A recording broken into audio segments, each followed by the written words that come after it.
প্রাথমিকভাবে দেখে মনে হবে কোনো মহাকাশযান উড়ছে আকাশে, কিন্তু এটি আসলে ইরানের সেই বিধ্বংসী মিসাইল, যা নিয়ে বহু বছর ধরেই চলছিল আলোচনা। রাতেই যেই মিসাইল উৎক্ষেপণ করেছে ইরান, তেহরানের আকাশসীমা পেরিয়ে উড়ে যাচ্ছে ইসরায়েলে। এ সময় সৃষ্টি হয় এক অভূতপূর্ব দৃশ্যের। এটি আছড়ে পড়েছে তেল আবিবের সামরিক স্থাপনায়।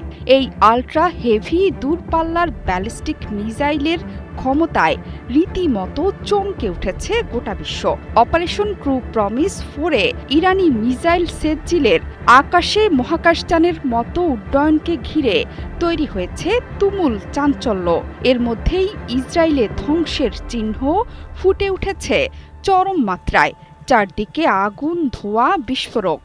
ধারণা করা হচ্ছে রাতে ইরানের ছোড়া সেজ্জিল মিসাইল আটকাতে পারেনি ইসরায়েলের এয়ার ডিফেন্স সিস্টেম। ইসরায়েলিরা লুকিয়ে আছে বাংকারে। আইআরজিসি এরই মধ্যে জানিয়েছে, আক্রমণের প্রথম কয়েক ঘণ্টায় পুরনো মিসাইল ছোড়া হয়েছে।